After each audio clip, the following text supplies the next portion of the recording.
தாவேக்காவுக்கு போட்டிருக்கிறாங்க.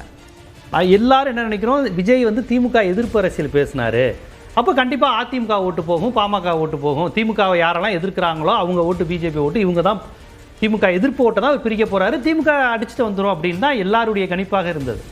ஆனால் இங்கே என்ன காமெடியாக இருக்குன்னா, குழந்தைகள் எந்த அரசியல், அந்த குழந்தைகளுக்கு திமுக எதிர்ப்பும் கிடையாது, திமுக ஆதரவும் கிடையாது. 7 வயசு 6 வயசு 13 வயசு 15 வயசு பசங்க குழந்தைங்கன்னு இந்த ஓட்டு போடுறதா ஒரு ஜாலியாக வீடியோ கேம் மாதிரி விளாண்டுருக்காங்க. அவங்க அன்றைக்கி ஓட்டு போடுறது, அன்றைக்கி யூனிஃபார்மோடு போடுறது, ஓட்டு போட்டு வந்து ரீல்ஸ் போடுறது, இது எல்லாத்தையும் அவங்களுக்கு வந்து இப்போ தமிழ்நாடு, மாநில சுயாட்சி, இந்துத்துவா, திராவிடம் எதுவுமே தெரியாது, எதுக்கும் ஆதரவும் கிடையாது, எதிர்ப்பும் கிடையாது.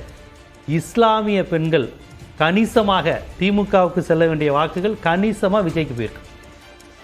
அது நீங்கள் பார்த்தீங்கனாலே தெரியும். இப்போ இஸ்லாமியர்கள் கணிசமாக இருக்கக்கூடிய தொகுதிகள் வாணியம்பாடியாக இருக்கட்டும், கடையநல்லூராக இருக்கட்டும், எல்லா தொகுதியிலையும் விசிலுக்கு வந்து கணிசமாக வாக்குகள் வந்து விழுந்திருக்கு.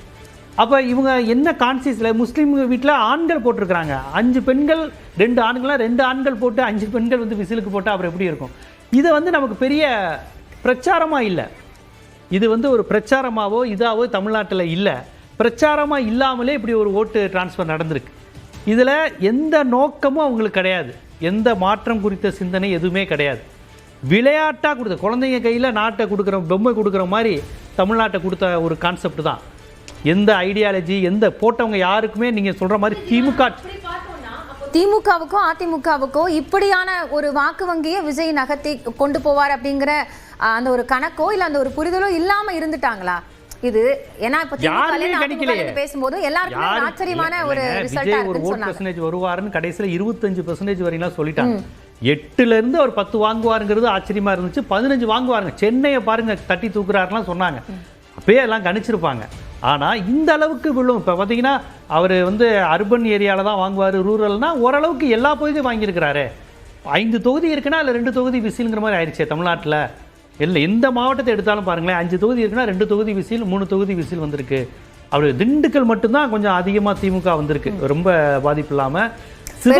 சென்னை வட மாவட்டங்கள் அந்த மண்டல வாரியா இருக்கக்கூடிய டெல்டால ஓரளவுக்கு வந்து திமுக அதிமுகவுக்கு வந்து வந்திருக்கு. பெரும்பாலான இடங்கள்ல தாவேக்காவிற்கு நீங்க குறிப்பிட்ட மாதிரி தான் வந்து வாக்கு போயிருக்கு.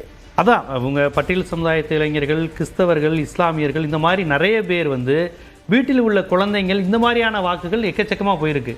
இப்போ சிவகங்கை பாருங்க, கிட்டத்தட்ட அதிகமான தொகுதிகள் வந்து தாவேக்காவுக்கே வந்திருக்கு. எந்த அடிப்படையில் மாறி இருக்கு அப்படிங்கிறத இதில் மறையிருக்கவே முடியலங்க. இப்போ டெல்டானா திமுக